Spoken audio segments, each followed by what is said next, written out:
The days of claiming that strange objects are nothing more than someone's imagination running wild are long gone.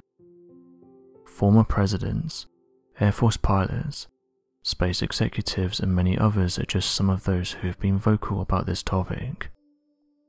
What these objects are, where they're coming from and how they're able to achieve what they do is still up for debate. Skeptics will say that pilots who have decades worth of experience of seeing balloons and plastic bags, but now it seems that even those who had once doubted these claims are starting to take them a little more seriously. Military pilots and satellites in the US have recorded these interesting objects flying around in our sky at extreme speeds, and as of right now US officials have struggled to explain what they are. As some have pointed out, one of the problems with this discussion is that these objects aren't just a little more advanced than our jets, they are outperforming them by a mile, and this poses an interesting question. If these things do belong to another country, does that mean that every other country is hundreds of years behind in terms of branching out? It's this question that divides people, as many have said that no single country would be able to advance their fleet in such a short amount of time. For those unaware, these objects have been detected and recorded flying at tens of thousands of miles per hour, have been observed interacting with jets, even going as far as shutting down the jet's electrical systems, with them only turning back on again once the jet has left the area, ascending and descending thousands of feet in a matter of seconds, and flying into restricted airspace then flying off before an advanced jet can get to them.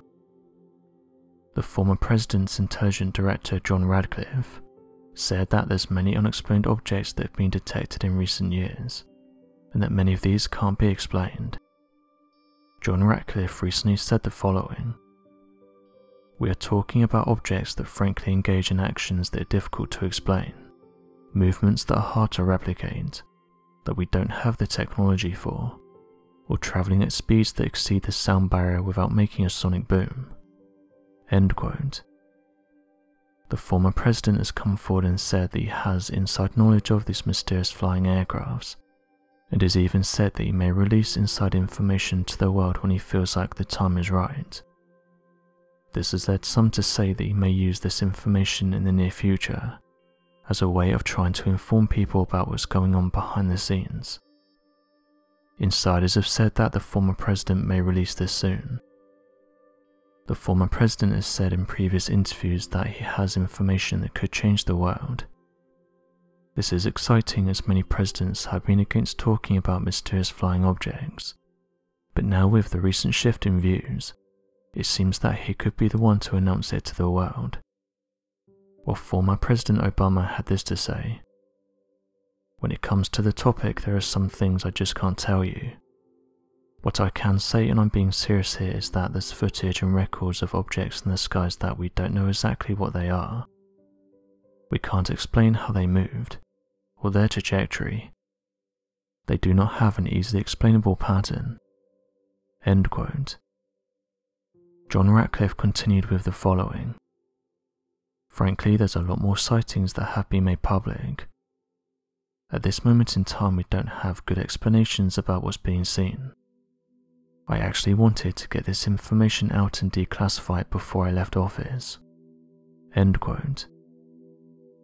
What's interesting about these investigations is that US officials do not rule them out as coming from an outside source. The United States Department of Defense has announced that they're establishing a new group in order to investigate what these objects are. The formation of the group is due to the fact that released documents show that we have no idea what these are, with 99% of them remaining a mystery, with US officials not being able to provide an adequate explanation for these sightings. This hasn't sat right with some people though, with one person saying the following: "We've had these programs now since the 1950s, which means we've got 70 years worth of data and hundreds of thousands of reports, but yet we're still no closer to understanding what these things are. We have spent billions of dollars on these programs in order to get an answer, yet no one seems to know what these things are, where they're coming from and why they're so much more advanced than us." End quote. One person said the following about this: One of the things that surprises me the most is how people aren't making more of a fuss about these encounters. Are we just going to disregard and ignore the testimonies of the trained and seasoned pilots who have witnessed these things countless times in their careers? These people are the ones that spend the most amount of time in the sky, and they're the ones we should be listening to. It still blows my mind that people listen to skeptics over these guys. Skeptics who have never been in a jet, don't have any type of qualifications, aren't aware of the ins and outs of the job, and who have no idea about how things behave in the sky when at certain altitudes. The equivalent would be if an astronomer found something interesting on their telescope and labelled it as an asteroid, but then someone who doesn't have a background in astronomy came along and said that what they're most likely seeing is a smudge on the lens. It's an insult for someone with no experience to tell someone with decades worth of experience that what they're seeing is a balloon or a plastic bag." End quote. Well, this person said the following: "It's nuts to me that we just have this whole topic that doesn't really get touched on, and that it still has the stigma attached to it. You have some of the most intelligent people coming forward with their testimonies, yet it still feels like we're brushing them aside.